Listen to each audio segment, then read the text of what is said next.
Ito ang Presidential Broadcast Service. Radyo Pilipinas. Radyo Publiko ng Bagong Pilipinas para sa Bagong Pilipino. Naghahatid ng mahahalagang balita at impormasyon na guugnay ng pamahalaan sa sambayanan. Tulay sa himpapawid ng serbisyo publiko. Radyo Pilipinas. Radyo Publiko. Ang boses ng Pangulo. Sa Iloilo, Radyo Pilipinas. 585 AM.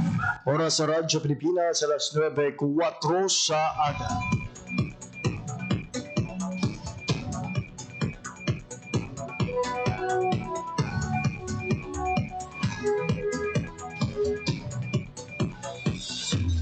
Sa Western Visayas, Panay Island, na tinamaan itong island-wide blackout. Ang pagsulod mo gate sa Masin watershed. Pinaka-purpose nila ini para sa operation nato. We have that in collaboration with the department. I am again standing up. Mapigtahan ang ina freedom of expression. Office of Civil Defense naman po. Balita, issue, kag iban pa. Diri sa Radyo Pilipinas. Radyo Publiko.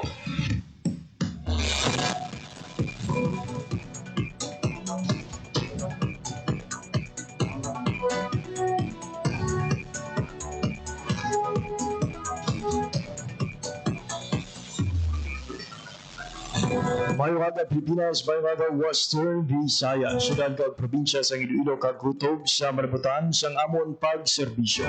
Di gaban nga bahin sang kalibutan nagahatag kami sa katahuran, maayong aga, good morning sa inyong tanan. Maben welcome sa Serbang edisyon sa pagpangalagad sa programa Balita, Issue kag iban pa. Adlaw kita karon sang Webes Oktubre 16, tuig 2025. We'll take it until 9:55 in the morning. Kung nyo alagad, JP Hervas. Yan ang mabiyan ang ika-3 sa limataran ka Webes karon nga bulan sang Oktubre tuig 2025. Sa atong mga sukitag panamati all over Western Visayas, provinces sa Baclan, Antique, Capiz, Iloilo, kag Subuman sa probinsya sang Guimaras. Natamo ituan sa isa kabed ay gaaga ang tanan ng mga kauturan naton sa Bacolod City kag Negros Occidental. Subuman sa aton sini nga mga overseas Filipino workers and Filipinos living abroad, maayad-ayad gid nga aga sa inyong tanan. Mabiyan sa aton sini nga pagpangalagad subong nga aga, gib sa aton sini nga pag-istoryahan ang kadalagan sa mga Ilonggo graduates sa bag-o lamang natapos nga October 2025 licensure examination for fisheries professionals. Di basta-basta naging performance sa mga estudyante coming from the various state universities diri sa Western Visayas kag Negros Occidental, bangod sigid ang kabahin sang top-notchers. Kung kantay sino ang mga top-notchers nga ini, ilalahon naton sa hindi lamang madugan. Samtang maging kaupo naton sa itong pagpangalagad, ang Provincial Director sang DTI Aklan. Yagod hibaloon mga abyan ang ila sining mga aktibidad subong iyang simana, particularly mga abyan sa ginbuksan nga Aklan Product Expo sa SM City Iloilo. Ibalo nato mga abyan, ano ba ang kabangdanan kung diri mismo sa syudad sang Iloilo inhiwat ang ining Aklan Product Expo. Ano ba mga produkto nga mahimo mabakal sa siniiya nga Product Expo kag until when ini mangin bukas sa publiko. Sa atong nga mga kauturan nga nagapangita sa mga pasalubong items o kung mga pang regalo may visit day sa Aklan Product Expo sa SM City, Iloilo. Siyempre, magakuha mga taas ang pila ka mga updates kika naman sa nanituhay ng mga ahensya sa gobyerno. Mga updates kikan sa Department of Trade and Industry, Department of Agriculture, Department of Agrarian Reform. Subuman mga abyan mga balita gikan sa nanituhay ng mga lokal na panguluhan, including sa probinsya sa Negros Occidental kag Bacolod City. Pero antes kita magpatpat sa aton sining nga mga balita subong iya nga aga, mag-check ana kita mga abyan ha, sa latest update sa lakat sang panahon. Ibalo ko naton sa Pag-asa Iloilo ang mangin panyempo subong adlaw sang Webes. Nauman bala naton sa gihapon ang mainit kag manami nga panyempo, or shall we expect sang maulanong nga aga o kun hapon subong iya nga Webes. Radyo Pilipinas. Weather.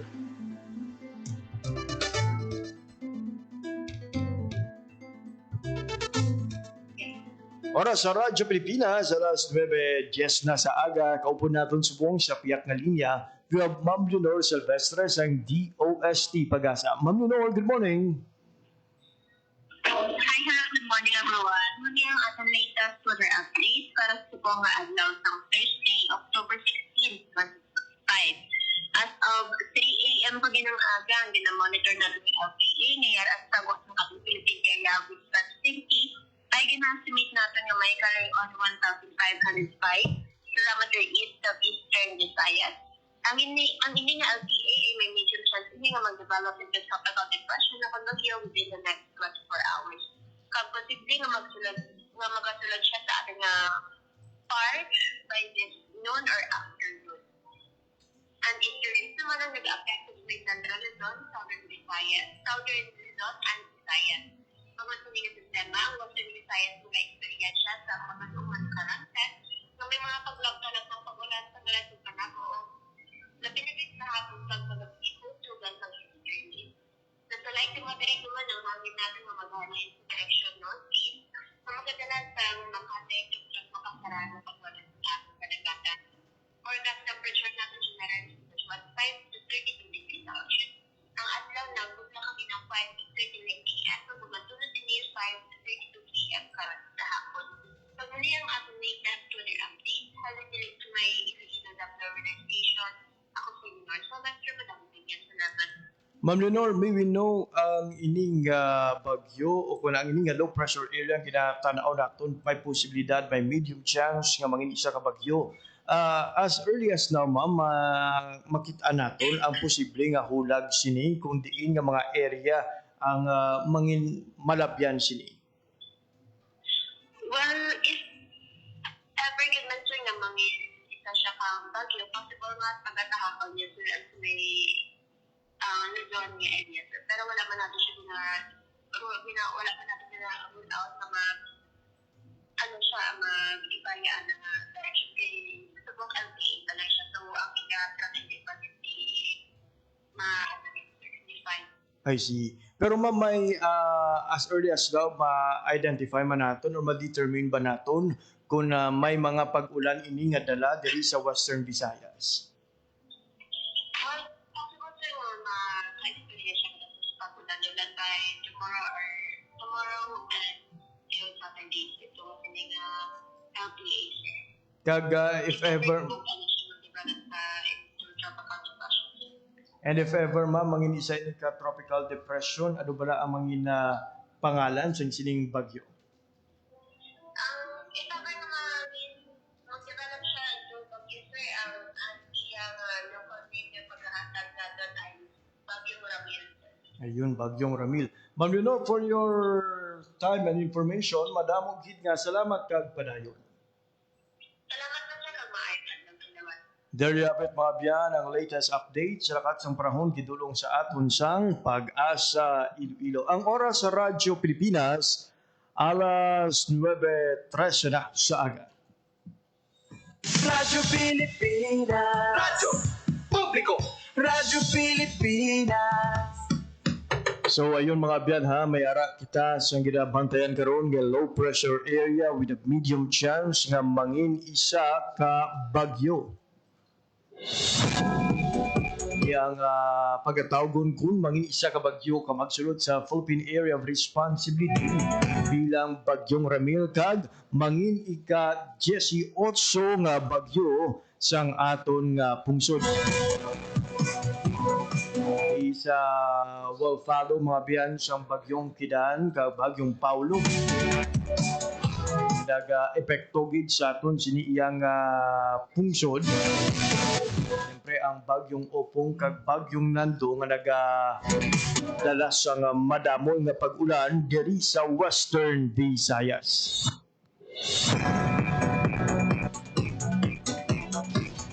Alas 9:14 na sa aga.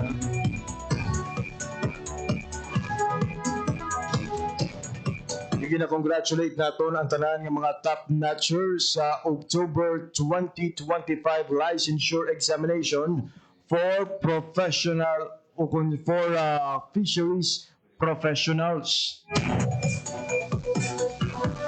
Gabi mga biyan, singin pagawa sa Professional Regulations Commission on PRC ang listahan sang mga top-notchers kung sa diin sobra sa pulo ka mga estudyante kung graduate sang mga universidad diri sa Western Visayas kag Negros Occidental ang lakip sa mga nagpangibabaw. Lakip sa mga giningadlan mga biyan nga top notchers, rank number 1 si Jonalyn Maestrado Dalanon sang Cebu Technological University Carmen, nakakuha sang 91.25%. Nagsunod sa iya ang mga graduates sang University of the Philippines Visayas, nanday Vince Justin Volqueron de la Cruz kag Jose Leo Gaspar Forteliano, nunsay nakakuha sang 91%. Samtang rank number 3 ang isa pa ka graduate sang UPV na si Giselle Dosano Alcantara na may rating nga 90.25%. Graduate naman sang State University of Northern Negros, formerly ang NSTCST, nga si Ricky Marx Garbanzo Sronamo. Ang rank number 4 nakakuha sang 90% nga rating. Rank number 5 naman si Jasmine Salo Nosotros with 89.75% nga rating. Samtang gika naman sa Iloilo State University of Fisheries Science and Technology Main Campus sa Barangay Tiwi, Barotac Nuevo, ang nakakuha sang rank number 8. Ini amo sanday Leslie Kate Tejero Makiling kag Andre Von Torremiliano Villarin. Sila naman ang nakakuha sang 89% nga rating.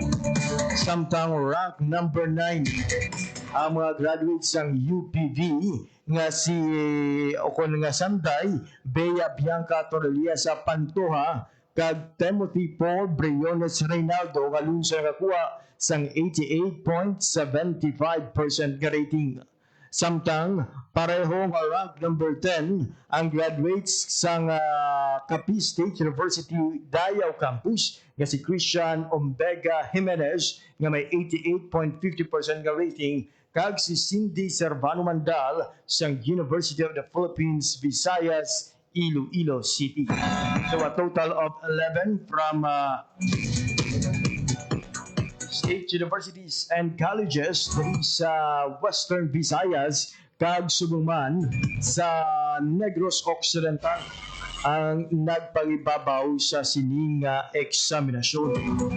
Congratulations, kid. Kag isa sa mga ginadayaw gid naton ang nanging bisita naton sa programa Youth Connect nga si Leslie Kate Macali sang Atabayan Tigbawan. Na feature nato ang istorya ni katropang Leslie Kate Macali. Bangod magluwas nga top notcher sa sining eksaminasyon, siya man isa ka BFAR scholar kag nag-graduate sa kolehiyo bilang magna cum laude. Makaling ang nagpabutyag sa tong dakughid ang nanging bulig sa Department of Agriculture, Bureau of Fisheries and Aquatic Resources o kung DABFAR siya paglabot sa diploma. Isa sa mga benepisyaro sa DABFAR Fisheries Scholarship Program nga ginatanyag sa gobyerno sa mga pamatanon nga luyag magpadayon sa pag-eskwela kag interesado sa pagkuha sang kurso angot sa pagpangisda.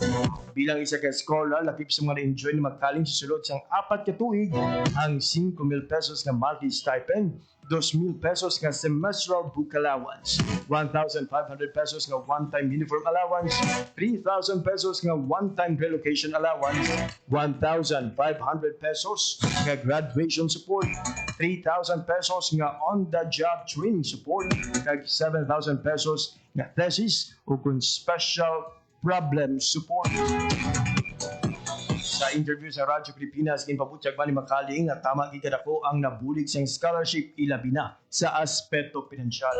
Pagod siya nagkakabaton mas iba paano, nakabulig siya sa paghatag siyang groceries sila puluyan kag sa tuition sang niya utod nga naga-eskwela man. May mga tion man nga hindi niya na kinahanglan pa nga magpangayo siyang balon halin sa iya ginikanan. Idakabig ni Makaling nga motibasyon ang iya scholarship nga magpadayon sa iya handom sa piaksang kabudlayan nga ginatubang. Bilang padya sa iya paghimakas nga mangin magna cum laude, ginatagan siyang BFAR si Makaling sang 30,000 pesos nga cash incentive. Si Makaling ang nagahanduman nga makatudlo si Banpa nga pamatanon kag makapamuklat sa ila ang mga oportunidad nga nagahulat sa pag-eskwela sang kurso angot sa pagpangisda. Pahanumduman sinisipan pa nga pamatanon nga kaya nila maghimo kag maging instrumento sang pagbag-o para sa pungsod kag sa fisheries sector. So kay katropang Leslie Kate Makaling na nangin bisita naton sa nga nagdigad nga mga edisyon sang Youth Connect. Congratulations kay. Alas 9:20 na sa aga. Mabiyan sa ato naman nga pagpanumbalik. Mga updates gikan si iban pa nga ahensya sang gobyerno kag iban pa nga mga impormasyon aton nga pagpatpaton pagkatapos lamang sang pila ka pahandom. Itinuloy na po natin ang zero balance billing. Libre po. Ibig sabihin, ang serbisyo sa basic accommodation sa ating mga DOH na ospital, wala nang babayaran ang pasyente. Po, ang dami pong challenge, hindi po namin alam kung saan namin kukunin, gano'n, nag-iisip kung paano namin mababayaran. Siyempre po, masayang masaya, super saya po dahil na zero billing po kami. Po, malaking, ano po talaga, malaking tulong po. Mabilis lang din po. Bayad na ang bill ninyo. Uulitin ko, wala nang kailangan bayaran ng pasyente basta sa DOH Hospital dahil bayad na po ang bill ninyo. Naiyak ako kasi sobrang saya. Maraming salamat po, Mr. President Bongbong Marcos Jr. Hindi kami nagkamali ng tamang ginawal. Mga kababayan, si Dingdong po ito. Alam niyo bang mataas ang chance ang magkasunog pagkatapos ng malakas na lindol? Kaya naman pagligtas ng bumalik sa loob ng bahay o building, i-check agad ang mga kawad ng kuryente. Kung may nakitang sira, patayin ka agad ang main switch. At ang pinaka-importante, i-report ito sa otoridad. Huwag mo nang i-DIY yan, ha? Naku, baka mas malaking problema pa ang sumabog. Tandaan, i-check ang sira, patayin ang main switch, i-report sa otoridad. #panatag ang may alam. Time to celebrate kulturang Pinoy. Tradisyon, musika, sining, literatura, at iba pa. Anything and everything fun and Filipino. Ito ang Pinoy Kultura. Flight PR 1043, now boarding. Hey, that's us. Vacation, here we go. Always love flying the first and oldest commercial airline in Asia, our very own flag carrier, Philippine Airlines. Dreaming of love while cruising at high altitude. Did you know this track was specifically made for Philippine Airlines back in the 70s? Composed by Jose Marichan and arranged by Ryan Cayabyab. Closer to heaven, we're 30,000 feet. Brings back good old memories, at the same time, creating new ones with a new generation. Oo, ang ganda pa naman ng kanta. Leave all your worries as we soar over the clouds. I don't know about you, but I always feel a sense of pride every time I see our flag carrier on airports or up flying high in the sky. We'll be shooting stars through time and space. Yan ang Pinoy Kultura because our culture is cool. Oras sa Radyo Pilipinas, alas 9:24 sa aga.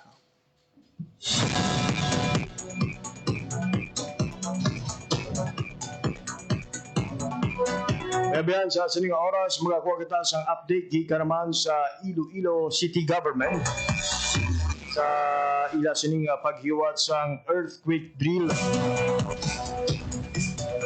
Paredulong sa aton ang detalye sa balita, kuha natin ang live report ni Janelle Baclay. Radyo Pilipinas report. Jen, good morning. Jeep, nadayon ang ginpatigayan nga earthquake drill sa Iloilo City Government kahapon sang udto, no? Ini sa piyak sang una nga nabatyagan nga pagtayog sa Iloilo, sa diin nga ang aton sini nga Iloilo City Hall, ang mga empleyado nagpalanaog ti daw kasubong lang nga mayara sing aktual nga senaryo, Jeep, kiti ang interval sang drill 11:30 sang aga mayara na sang aktual nga linog kag nasundan pagid ini, no?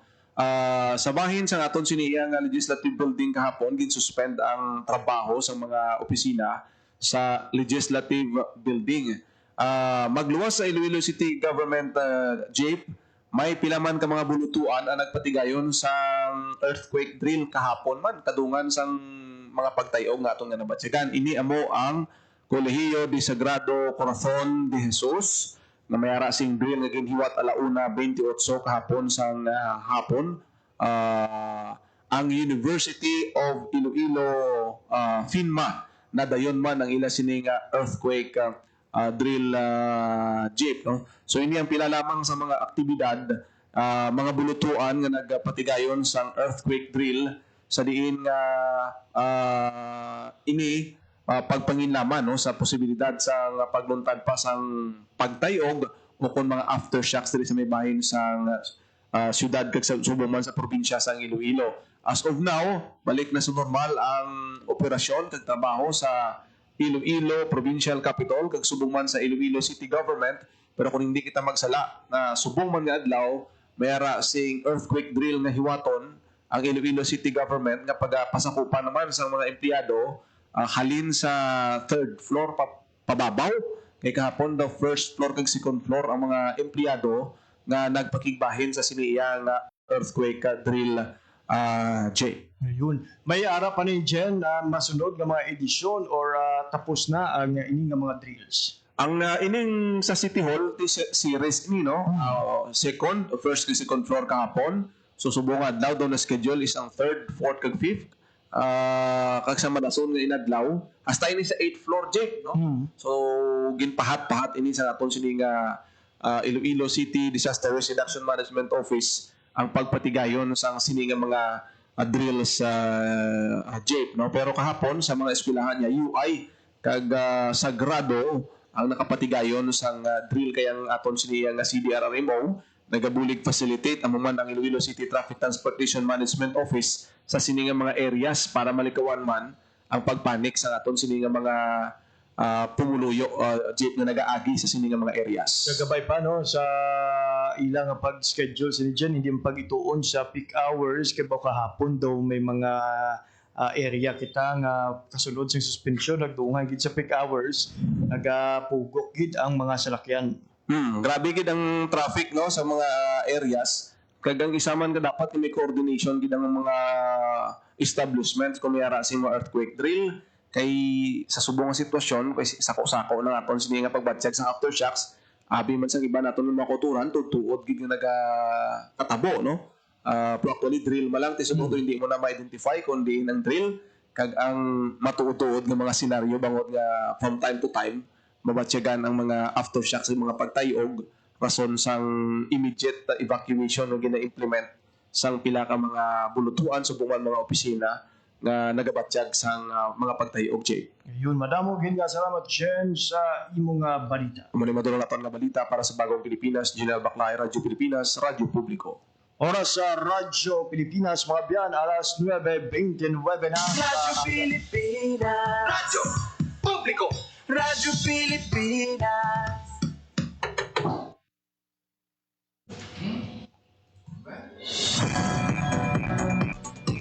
Sa sining oras mga biyan, maghahatag kita na idigwa sa pagpalayag sa minsay ni President Ferdinand R. Marcos Jr.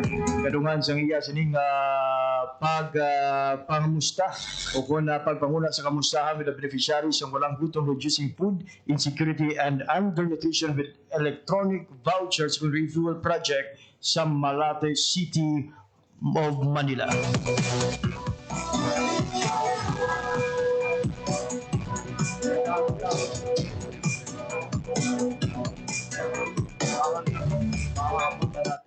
Lahat ng poorest, pinakamahirap na 1 million na pamilya ay makokobera na nitong ating programa.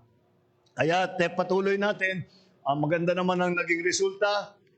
Kaya patuloy natin ang ating pagbigay ng tulong sa ating mga kababayan na nangangailangan ng tulong.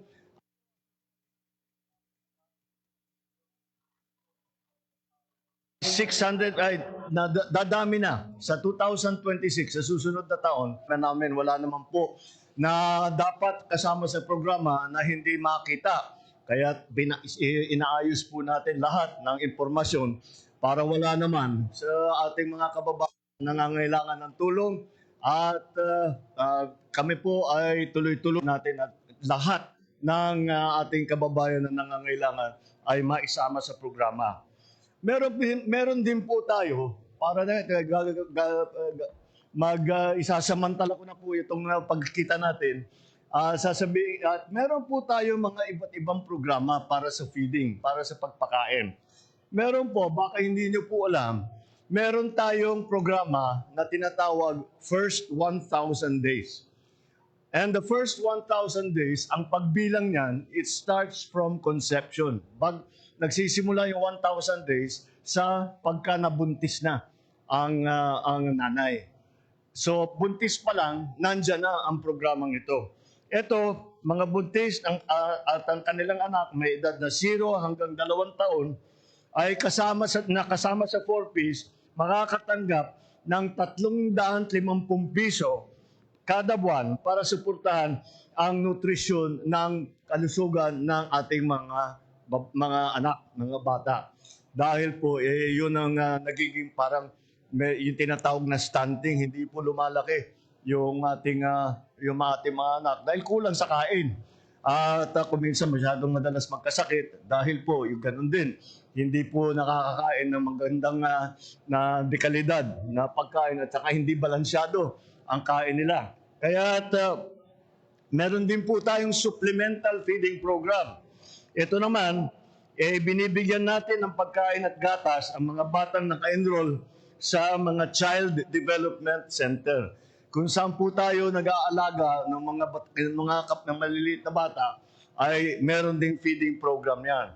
Pagka pumasok naman sa eskwelahan at kulang ang pagkain ng estudyante, meron din po tayo ang DepEd po, meron ding feeding program po sa kanila.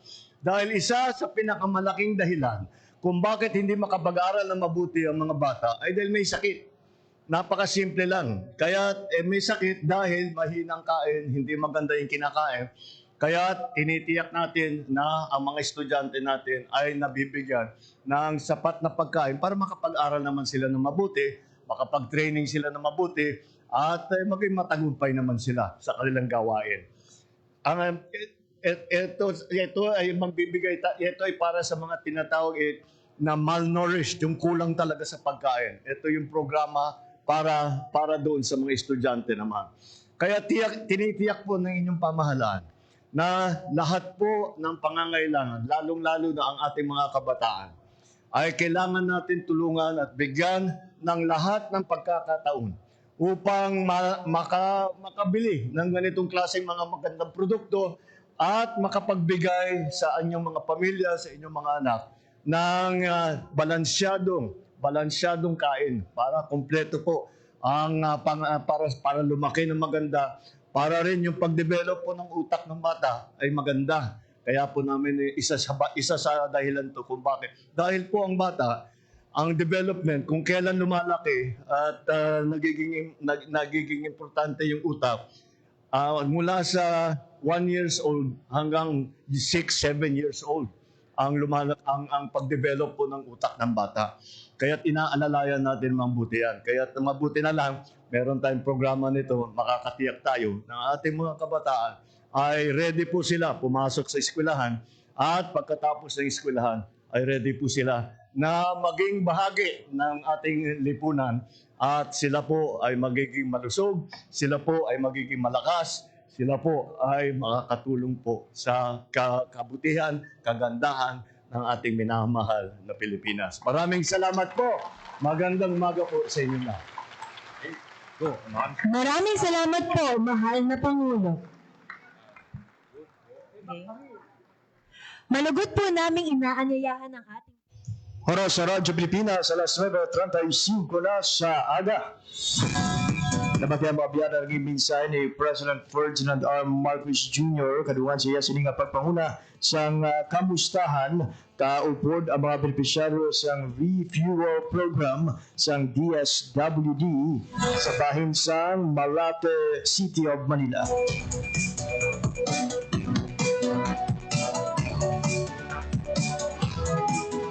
Sa sining oras mga biyan, kaupo na naton sa piyak nga linya ang aton sining direktor sang DTI Province of Aklan.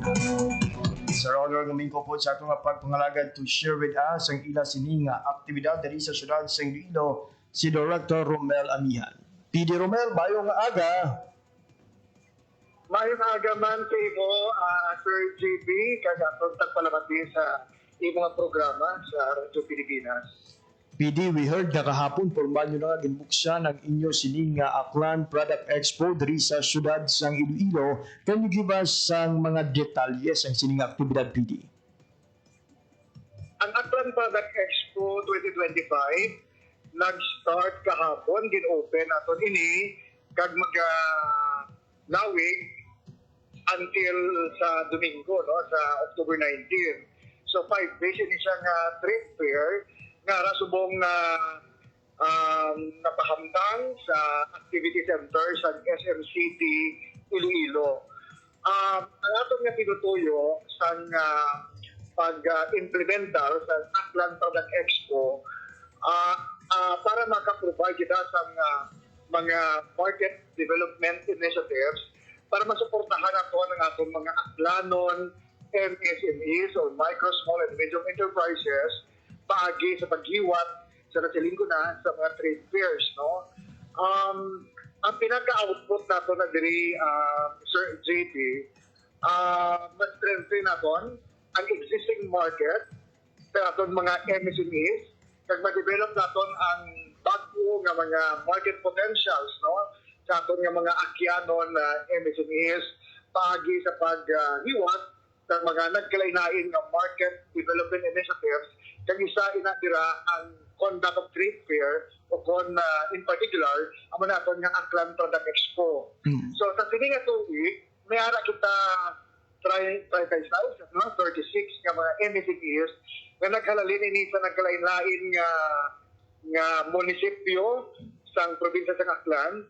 Kag of course, gina-represent Manila ang nagkalain-lain nga mga industry priority sectors ng DTI. No? So may ara kita dira halimbawa nga mga exhibitors from pinya cloth or wearables. May mga ara man sila gabaligya sa mga abaca crafts and wearables.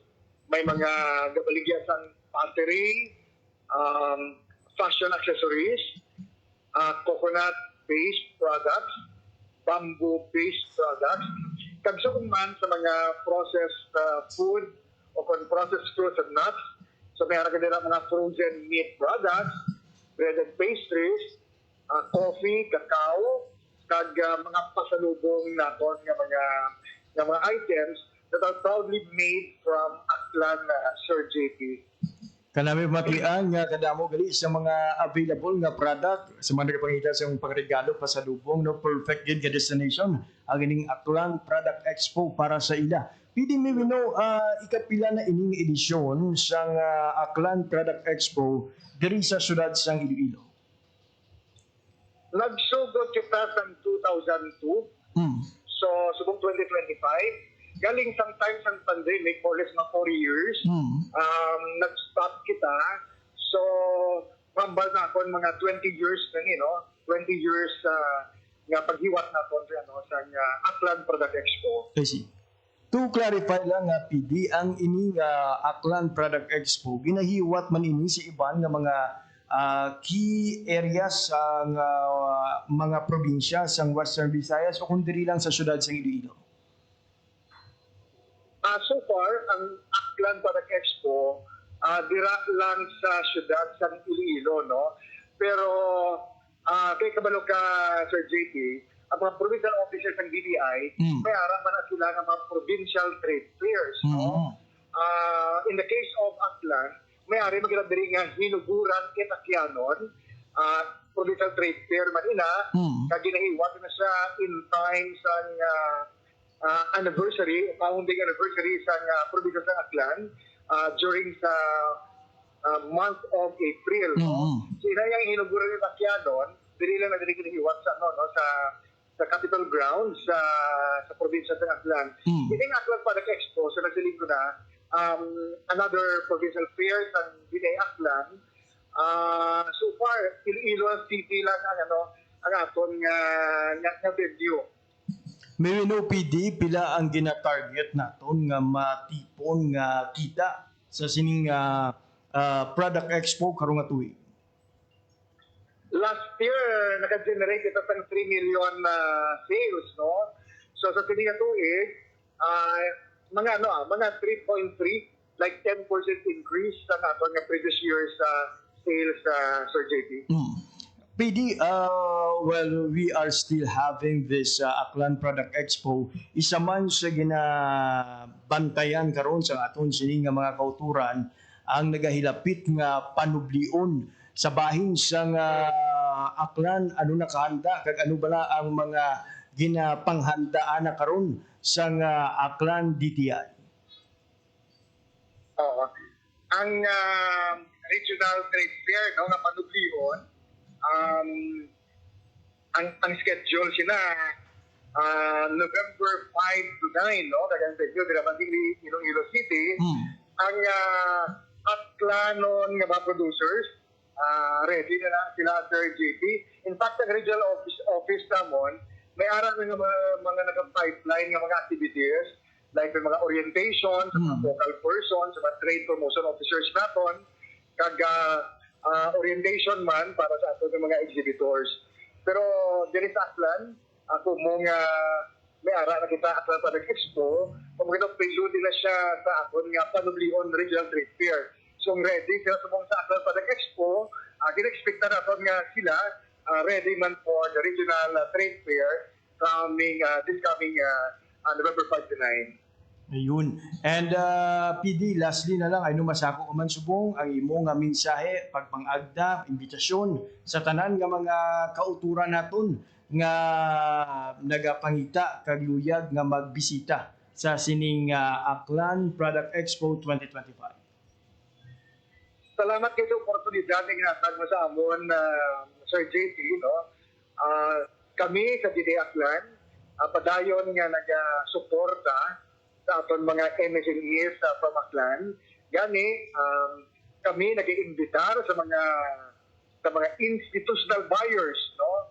Kag subong man sa mga individual nga mga consumers naton nga maghapit, magkadto dira sa activity center sa SM City Mall, no? Sa Iloilo. In particular, fronting na sa grocery store, no? Sa grocery area, no? Sa pagpamakal sa mga nagkalain-lain ng mga produkto made from Aklan. In fact, ang ato ng mga produkto nila, masyado ka mabalbal naton ang quality, craftsmanship, masyado ka kanami. Kaya di, nabalo naman kita, Sir JP, ng Aklan Pinya, na-recognize na ini, hindi lamang diri sa local, but subog man sa international. No? Kaya di, sa nabigyan nga 2023, ang Aklan Pinya Weaving, na nasulod din sa, sa UNESCO Intangible Cultural Heritage List. No? Kaya sa sining tuig, August 15, at least 2 months before, no? In awardan man ang Aklan Pinya sa certificate of geographical indication registration ng IPO Philippines, the Intellectual Property Office of the Philippines. So ang GI sa Aklan Pinya, third ini siya sa bilog ng Pilipinas, kag diri sa Western Visayas, ikaduha kita nga may GI following Guimaras Mango, Sir JT. PD, no, would like to take this opportunity na lang, no, to ask kung ano ang impact sa sining GI o na geographically education sa bahin sa pinya industry dira sa Aklan. Ang geographical indication or ang GI, pambalatan nga, it is more than just label. No? Ini siya, ang GI, nag-identify siya nga kung sabihin ba na nakalin ang produkto, no? Nga kung sabihin, ginag-query niya ang quality, ang reputation, yung ang unique na characteristics sa ina nga geographical origin. So in our case, ang Aklan province, no? So ang GI, masyado yun siya ka powerful branding tool, no? Because it points out to a place of origin, it speaks of quality, it advertises reputation, it certifies the unique characteristics, nag-protect man sa consumer by ensuring authenticity, no? Sir JT. So muna, ulit na ang impact sa GI sa aton nga mga pagkakulit sa Aklan. Ayun. So looking forward that this GI would lead to more sales, kaga more investment sa aton sining pinya industry dira sa probinsya sa Aklan. PD, for your time information and hatag sa Radyo Pilipinas, madamo gid nga salamat kag padayon. Madamo pang salamat. There we have it, mga biyan, si Director Romel Amihan, ang Provincial Director sa DTI Aklan sa iya sining pagpangagda sa tanan ng mga Ilonggo, sa mga bisita, kag sa mga pumulo sa Western Visayas na magsuporta sa Product Expo sa SM City Iloilo. Ang ining Product Expo, mga biyan, nagpasundayag sa 36 ka mga MSMEs. Bit-bit ang ila sinitag sa ka mga ginapabugal na produkto, pottery, inya products, mga frozen goods, mga sampat goods sa mga nagapangita sa mga pasalubong, mga nagapangita sa pangregalo subong nagahinapit na ang Christmas season. Para sa Radyo Pilipinas, 9:47 in the morning. Sa iban pa naton nga balita, mga biyan, Hilayon nga naghiwat sa inspeksyon ang Bacolod City Government sa nagluntad nga aksidente sa isa ka horror train. Nga nag-apekto maabyan sang 7 ka mga nagasakay sini. Ang nasambit na horror train ang isa sa mga carnival rides malapit sa mga highlight o kung venue, mga abyan siya nga highlight siyang Mascara Festival. Hapon naghiwat sa inspeksyon ang Bacolod City Engineers Office sa diin na ginpalabot sini nga wala man sa may nakita nga problema sa nasambit nga carnival ride bangod sa ila gintistingan mahinay man lang ang dalagan sini. Dugang pa sa opisina, wala pa sa may nakita nga problema sa mga relay sini. Sandig naman sa isang investigasyon sa kapulisan na dulaan sa balanse ang tren bangod sa paghulag sa mga pasahero nga sakay sini. Magluwas sa horror train, gincheck man sa LGU ang iban pa nga carnival ride sa syudad para masiguro nga wala sang may madisgrasya, ilabi na nga ginalauman nga mas madamo pa ang magasakay samtang nagahilapit ang highlights sa Mascara Festival.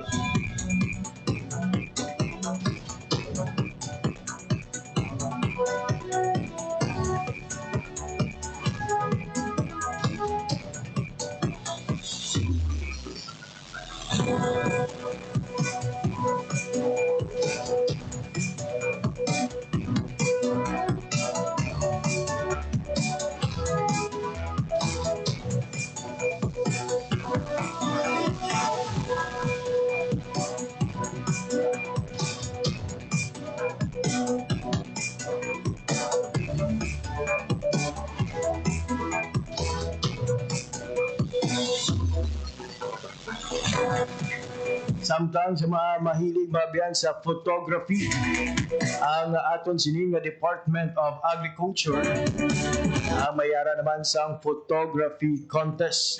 Lain mga biyan sa sitwasyon sa National Rice Awareness Month. Ang Bilitalya sa sining kompetisyon mabiyan pantayan sa atong pagpangalagad buwas nga daw. Maraming tawag kita sa oras ng sa atong sining pagpangalagad dali naglamang kutob atong edisyon sa mga adlaw sa Webes. Oktubre 16 tuig 2025. Sa ngala sa akong mga katuwang technical, Mr. Alan Defanto sa studio, kag Mr. John Magallanes sa transmitter, ako ang inyong alagad, JP Herbas. Madamo nga salamat sa inyong pagpamati. Mayong aga, Pilipinas. Balita, issue, kag iban pa. Diri sa Radyo Pilipinas. Radyo Publiko. Radyo Pilipinas. Ang inyong tulay sa himpapawid ng serbisyo publiko, ang Presidential Broadcast Service, Radyo Pilipinas, Radyo Publiko. Radyo Pilipinas. Radyo Publiko. Kinilala ng pag-international at prestigyosong Asia Pacific Broadcasting Plus Awards 2025 para sa kategorya ng Government Streaming. Ito ay dahil sa epektibo nitong pagsasanib ng mga tradisyonal na media tulad ng telebisyon, radyo at print para masabayan ang mabilis na pag-inog ng mundo ng digital at social media tungo sa mas epektibong paghahatid ng mahahalaga at napapanahong mga impormasyon sa mamamayang Pilipino. Kinilala rin ang Radyo Pilipinas dahil sa patuloy na pag-akyat ng rating. Ngayon ay matatag sa pang-4 na pwesto sa Mega Manila ayon sa pinakahuling Nielsen Radio Audience Measurement Survey. At sa social media, nakamit ang mahigit 2,000% pagtaas ng bilang ng mga sumusubaybay sa Radyo Pilipinas page sa unang bahagi ng 2025. Patunay ito na ang inyong Radyo Pilipinas, Radyo Publiko ay tunay na kaagapay ng inyong pamahalaan sa paghahatid ng serbisyo sa mga mamamayang Pilipino. Mula sa aming lahat, sa ngalan ng inyong pamunuan at mga kawani ng Presidential Broadcast Service, kasama ang inyong mga himpilan ng Radyo Pilipinas sa buong kapuluan. Maraming salamat po sa inyong lahat, sa inyong pagtangkilik at pagkilala. Radyo Pilipinas. Radyo Publiko. Radyo Pilipinas.